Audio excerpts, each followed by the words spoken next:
How's it going, everybody? Welcome back to another episode of FTB Infinity Evolved here in Minecraft. Hope you guys have been enjoying the series so far. In the last episode, we went ahead and we got ourselves an ender chest and an ender pouch. So I went ahead and went mining and have stocked up on quite a bit of things now. So we should be good to do a fair bit of crafting. We don't have a lot of some things, but we have a lot of others. I've been mainly mining closer to bedrock, so that's why we don't have more things such as copper and then tin. But we will go ahead and do some mining trips for that. So in between episodes, I also went ahead and I locked all the barrels so that if they had an item in them, that item will only be able to go into that barrel, and if it has no option to go in any barrel, it will wind up down here in the chest. Now sometimes there is a little bit of overflow for one reason or another, and it just puts it there. So if we look at our bags, we could in theory stick all these things in here. The problem is it moves kind of slow and it doesn't really work perfectly. So I do want to try to get some speed upgrades and or stack upgrades if at all possible. There are other upgrades from extra utilities.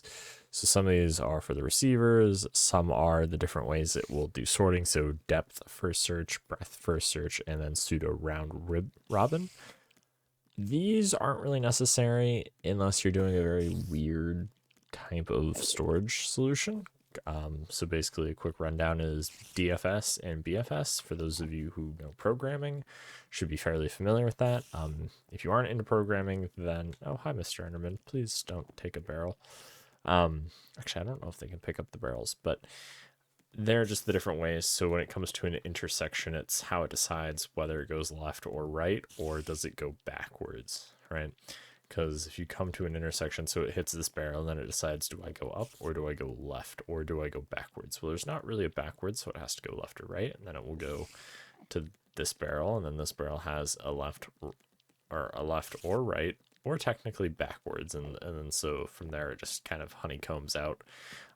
It's more apparent in like a Christmas tree or kind of a pyramid of numbers, but yeah, we're not really in the need of those. We just mainly need speed upgrades, which require a lot of redstone and a lot of gold. And then we would like to hopefully get a stack upgrade, which for us is fairly easy. It looks like these have not been changed. So we just need a bunch of gold and redstone. Well, that we can do. But before we do that, I do want to try to empty out some of these chests, specifically this chest of items that can now go inside of our sortie sort. Now, obviously, not all these items have a home in our sortie sort, but some of them do. And those of them that do, I would like to at least try to get inputted. Now, many of these will probably reside outside of that. Awesome. So we have a bunch of things, and then certain things here will get moved over to the other wall. It's like emeralds. I know I want to get a home right there. Go like so, and then some of the smaller things that don't have a whole lot, I suppose we could put. There's a barrel that didn't have a cap on it, and so when you lock it, it locks it to 0. And then we can lock it with nothing in it, and then if we put something in it, it will let us put that item in there. Let's go ahead and move these over. These are all from Thaumcraft. We will eventually get into Thaumcraft. Maybe we'll do some magic in the next couple episodes. Oh, we have more appetite. Pretty much the way I look at it is any mined resource will probably go into a barrel. Enderman, you are very loud. Please go away. Go bye-bye. Let's see, is anything going... Oh, a little bit, but not too bad. Okay, Enderman, we are gonna get rid of you.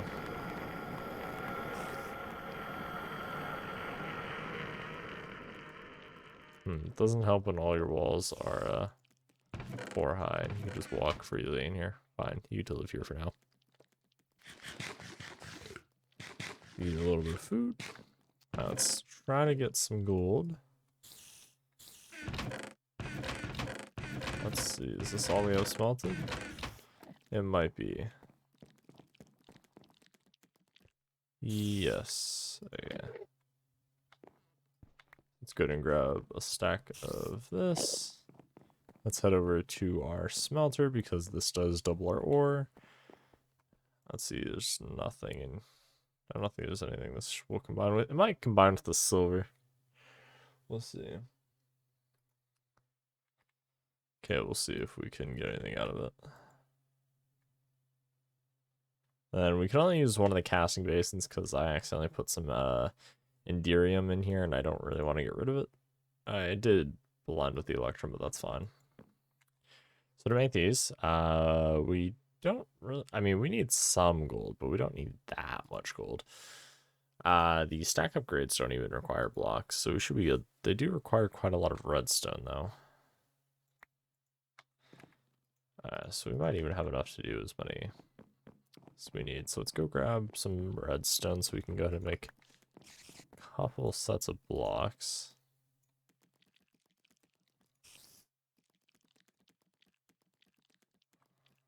Awesome. Let's go ahead and grab one more block of gold, and then we go like that. And how many diamonds do we need? We needed 3 diamonds, so let's go ahead and go over there and grab 3. So 1, 3. Awesome.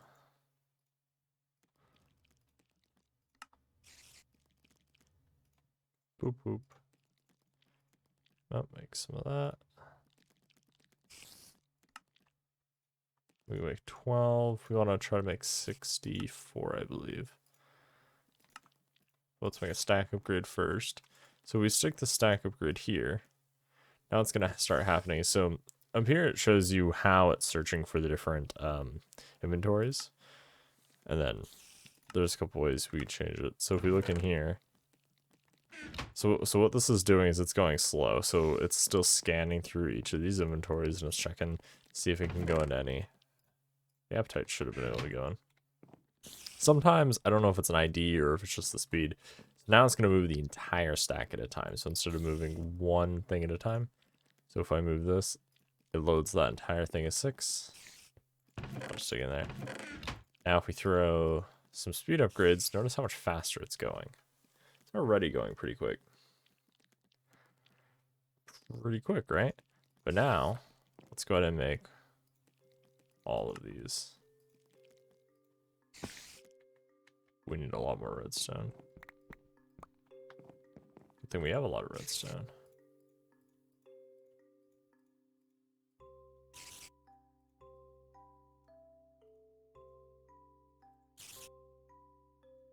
Go like that.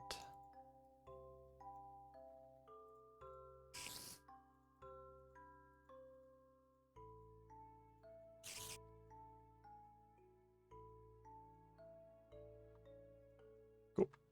And then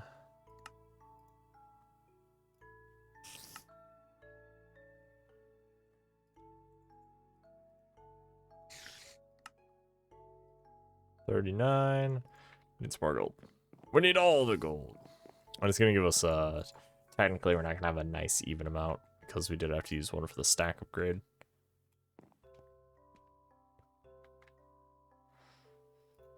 Let's see, we need 2 per plus 3 nuggies. But it does make 4, so it's not bad. Basically, it's 1 block of redstone per.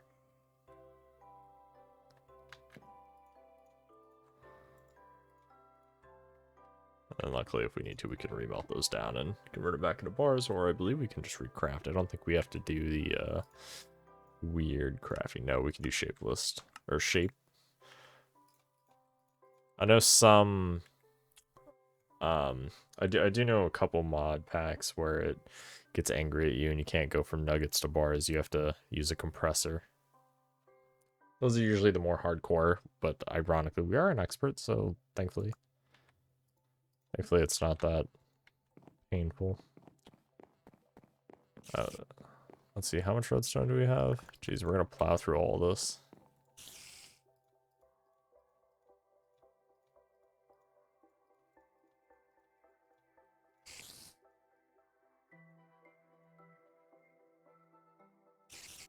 Cool.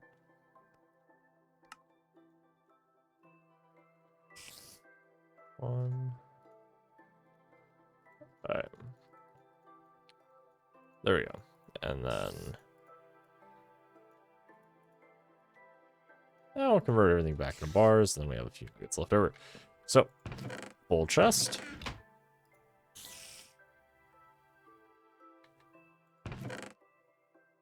And now it's going to start scanning. So the reason it's not super fast is because these items don't have a spot, and so it takes longer for it to check. So like clay, for instance, has to check all of these, right? Because clay is not something that has a spot. And now we should be able to check to see if anything made it through that shouldn't. Gravel did. Sometimes it's not nice, and it does skip. So there are, I don't know if that's a mod limitation, right? And so, because I do know sometimes it's going to skip.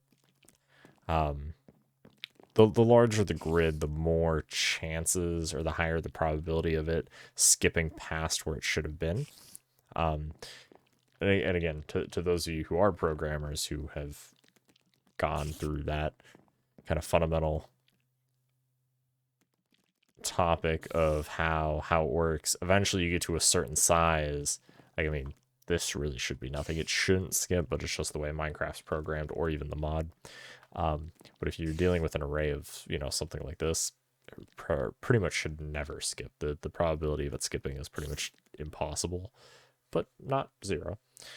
Then obviously if you were to say multiply this by like 1,000,000, well, then you're going to be seeing more, not like constant skipping, but it's, you know, still a possibility. Yeah, so pretty much nothing in here has a option. That we'll probably turn most of these. Some things that we can turn into blocks, so I guess we could turn the ore into bars and then the bars into blocks, but we'll see. Alright. So let's go through the nuggets. Eventually we'll redo this wall as well with all our items for storage. Some things, unfortunately, I think we're just gonna have to put in chests, just because we'll have like a weird one-off. So for instance, like this witch's hand, right? Or this lathing tool, right? So kind of odd things, so like tools. We're not, or yeah, like old tools or armor and stuff. We're not gonna put it in here. It's just a waste of a drawer. We'll have some normal chests, probably not here at the end somewhere, or maybe we'll eventually convert these into the crystal chests and whatnot. Put that all here, but we'll see. We'll see. So I think for now, let's go ahead and work on the other thing I wanted to work on, and that was focusing on, ow, we need to refuel our jetpack. That's going to be setting up our laser room and getting that all working up. So we are going to look at expanding that here in a sec. Alright. I'm going to go ahead and get a few things prepped up for the laser room and get my jetpack recharged, and I'll be right back. Alright. And we're back. So I'm going to go ahead and finish getting the diamond electron tubes we need. And we should get all the things we need for the lasers. I went ahead and made up a bunch of the leadstone flex ducts, and I'll kind of bring you back over there here in a sec once we can grab all these. Then we're going to go make up... we're out. Okay, cool. So what I went ahead and did is, you can kind of see it now. So I had to move over our little guy here, and we're going to fill up all of these. So each line, so each of these lasers allows us to transfer 40 RF a tick to our machine here. We can kind of see that here, right? And so the reason it's not perfect, like a nice number, that it's 178-ish per tick, is because our generation isn't enough to keep up, but eventually we will have enough power generation. That's something we'll kind of look at, because I want to try to get into immersive engineering as well, but we'll kind of see where the questing takes us. I've kind of gone off the beaten path and haven't really been looking at the questing book a whole lot. I've kind of just been working on building the base and scaling what we have up, because I want to scale up steel production as well, but that requires immersive engineering. Or we could go the industrial craft 2 route, but we'll take a look at that. But anyway, so each of these is supposed to generate 40 RF a tick, or really it's supposed to transfer it from the redstone flux duct to this. And so then you can think of it as each row generating 200. So 2, 4, 6, 8. So then 8 times 3. So this should, in theory, transfer 2,400 RF a tick if everything's fully powered. But our main limitation is the leadstone flux duct, because each one can only transfer 200 RF a tick. So we are limited by that. So technically, with the leadstone flux duct that we currently have, we can only operate 5 lasers at max capacity. That's it. We can't operate any more than that.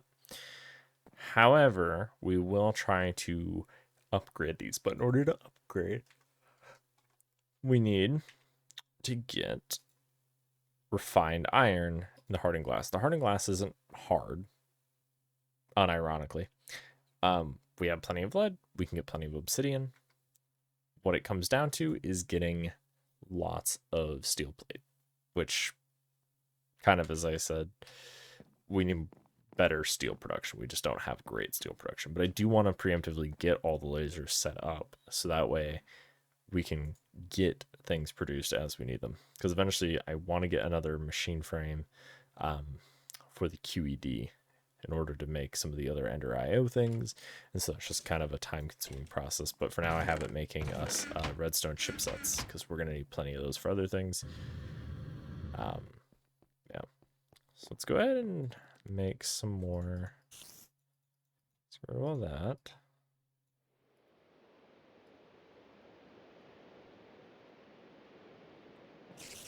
We're going to need to get more obsidian as well.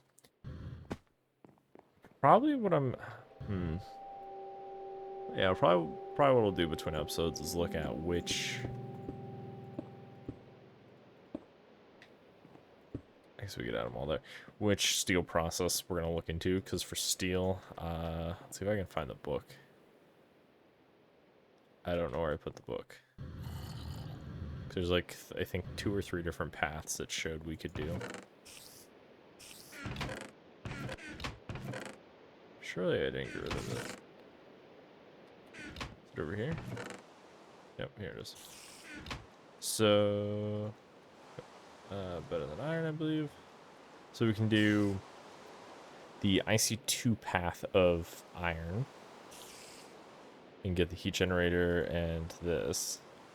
Or we could do the fast and steady blast furnace. I might honestly do both just to explore them and see kind of which one offers us better, more consistent production. So maybe we'll just experiment with both and see which one prevails. So I think I'll probably do that in between episodes and just more or less get everything set up for that. And then, yeah, maybe finish getting all these... yeah, we'll do that. I'll get all these chests organized between episodes, whether it's moving them over into the barrels or the many drawers we're not currently using, or moving them into hopefully upgraded chests by the start of next episode. And then I'll look at which steel process we're going to do first. We'll probably do both. We'll explore both. So it's going to involve probably digging out another 1 to maybe 2 rooms for that. And then, yeah, we'll probably do some more of the base building in between episodes. But we'll see. Maybe I'll do another time lapse of it. We shall see. Well, with that, hope you guys enjoyed today's episode. If you guys did, leave a like, comment, and subscribe, as it really does help out the channel. If you haven't already, make sure you guys go check out our other series, such as the Dyson Sphere program and our earlier Factorio. Don't think of the name for a second. Factorio series. On that, I'll see you guys in the next one. Thanks for watching, guys. Have a good one. Peace out.